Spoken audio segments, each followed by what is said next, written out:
एक छोटे से गांव का नाम था रामपुर। यह गांव अपनी पुरानी दीवारों और गुमनाम गलियों के लिए मशहूर था। गांव वाले कहते थे कि रात के समय गांव में अजीब अजीब आवाज़ें सुनाई देती है और कहानियाँ है कि किसी ने रात को रामपुर में भूत देखा है। एक बार की बात है, गांव का एक युवक जिनेंद्र अपने दोस्तों के साथ एक रात के लिए रामपुर गांव जा रहा था।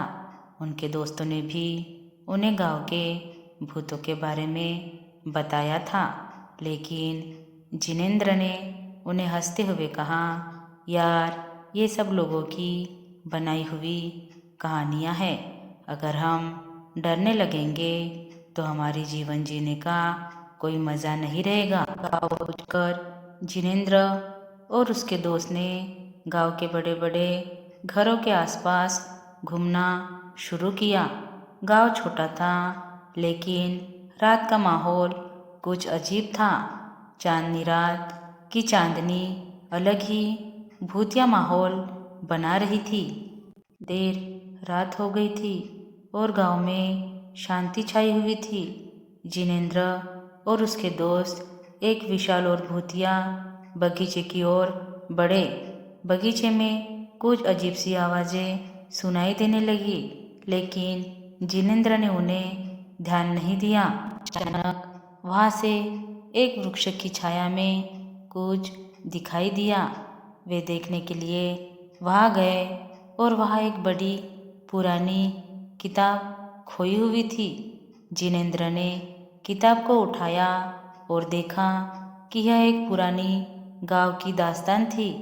उसमें लिखा था कि गांव में कई सालों पहले एक भूत बसता था जो रात को गांव की सड़कों पर घूमता था।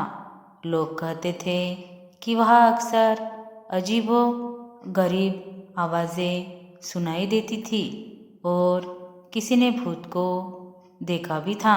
जिनेंद्र ने यह सुनकर भी विश्वास नहीं किया और अपने दोस्तों को भी हंसते हुए कहा, यह सब लोगों की फैंटेसी है, हमें किसी भी भूत से डरने की ज़रूरत नहीं है।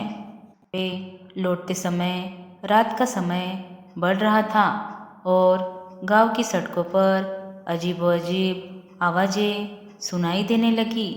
जिनेंद्र की हंसी रुक गई और उन्हें यह महसूस हुआ कि कुछ अजीब हो रहा है। अचानक वे एक अदृश्य शक्ति का सामना करते हैं जो उन्हें अपनी ओर खींच रही है। जिनेंद्र और उनके दोस्त बहुत डर के मारे हुए थे, लेकिन वे भागते भागते वापस गांव पहुंचते हैं। गांव वालों ने उनसे पूछा, तुम्हारी हंसी कहाँ गई?